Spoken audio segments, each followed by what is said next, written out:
திருப்பத்தூர் மாவட்டம் கதிரிமங்கலம் ஊராட்சி ஜோதிமங்கலம் அருகே சிவலிங்கம் புதிய பகுதியில் வசிப்பவர் குணசேகரன், இவரது மனைவி தனலட்சுமி. இவர்களுக்கு ஒரு 17 சென்ட் இடம் இருந்துள்ளது. குடும்ப சூழ்நிலையின் காரணமாக 3 வருடங்களுக்கு முன்பு பக்கத்து ஊராட்சியில் வசிக்கும் பூரிக மானியமிட்டா பகுதியில் வசிக்கும் விஜயகுமார் என்பவரிடம் வியாபாரம் செய்துள்ளனர்.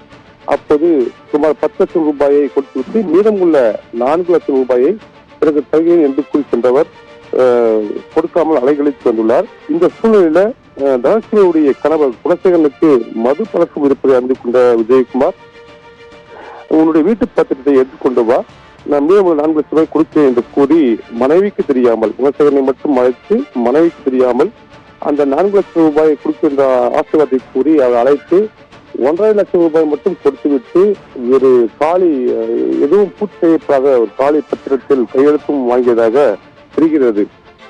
இதை பயன்படுத்திக் கொண்ட அந்த விஜயகுமார், உன்னுடைய கணவர் குணசேகரன் என்னிடம் காசு வாங்கியுள்ளார், கடன் வாங்கியுள்ளார் என்று கூறி குணசேகரன் இல்லாத சமயத்தில் அவ்வப்போது வீட்டில் தனியாக இருக்கும் பொழுது பாலியல் தொந்தரவு செய்துள்ளதாகவும் தெரிகிறது.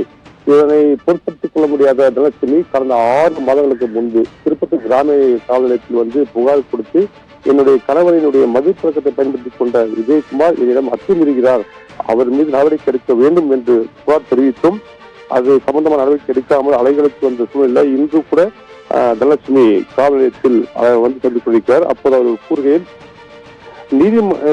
என்னுடைய கணவருக்கு கொடுக்கப்பட்ட பணம் சம்பந்தமான வட்டி காசு எல்லாமே நான் நீதிமன்றத்தில் பார்த்துக் கொள்கிறேன்.